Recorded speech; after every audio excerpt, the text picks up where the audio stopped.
And welcome to part 3 of this special episode of Loving a Broken Heart. My name's Nick, and my beautiful wife Jenny is right beside me. Hi.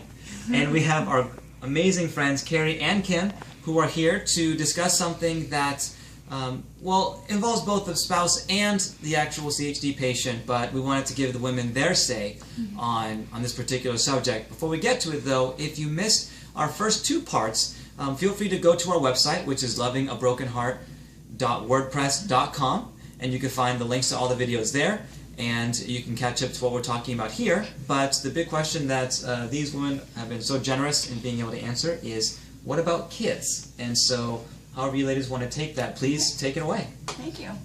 Yes, kids is a big question mark, so I will leave it up to the women who have kids, first off. So we were talking earlier about one of the big questions that we get asked is, so could you have kids? And I get that question a lot myself. And my answer is yes, I could have kids. I could not give birth, but I can have kids. And by that I mean that we can't carry them in our bodies, but for us, for my husband and I have known since I was born, and if you've read my book, you'll find in there that it says that I can honestly remember, I don't know what my age was, but I remember my doctor explaining to my mother that I would not be able to bear children, and she didn't freak out, but she kind of got upset, which a lot of moms do, about, oh, but she needs to have kids. And he said, I didn't say she couldn't have kids. I said she couldn't give birth. Adoption would be a great option for her. And I can remember that conversation. One day, I don't know how long after that, my mom wanted to sit down and talk to me about that. And I said, well, Mom, I already know the doctor said that, and it's okay, because Jesus already has a little girl picked out for me somewhere. Aww. With talk about childlike faith. Like, really.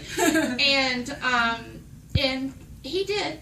We had a daughter we adopted. She was 2 days old when we got her, and she will be 32 in November. Wow. So adoption is just amazing. Why don't you go next, and then maybe we could talk a little bit about adoption itself. In the process? Yeah. Yeah. My husband and I, first off, I can remember back when I was 16, I had just got my first boyfriend, and I went to the doctor, and I'm like, can I have kids? Well, just asking the questions. I'm becoming a woman and wanting to know these information, and he said, you cannot have kids. And, I knew that I could not physically have them myself.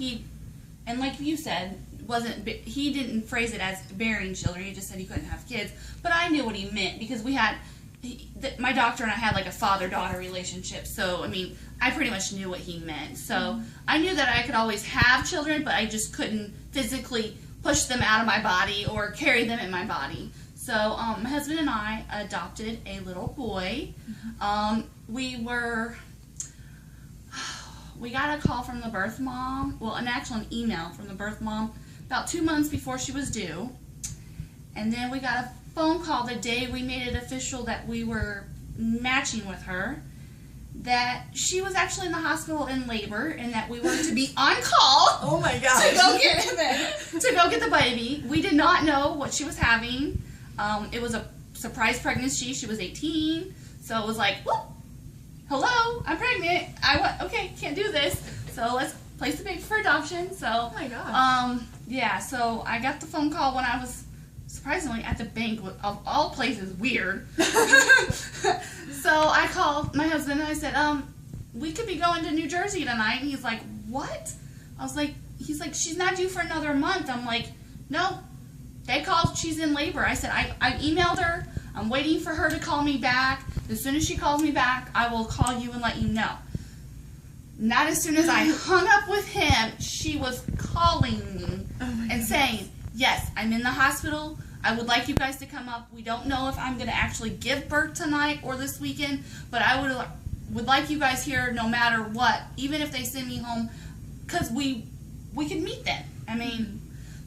But yeah, he flew home from work. I'm in the process putting the car seat together because that weekend we knew we had a month. So that weekend we were planning to put the car seat together, pack our bags, and I had to do it in one day. Wow. So I'm like trying to put the car seat together, put everything together, pack laundry. Pretty much I threw everything in the washer, colors and whites all together, and put it in the washer, threw it in the dryer, and then pulled it out of the dryer and just threw it in the suitcase. Did not fold it, did not nothing. Oh my gosh. And we were in the car on our way to Jersey. We were so excited.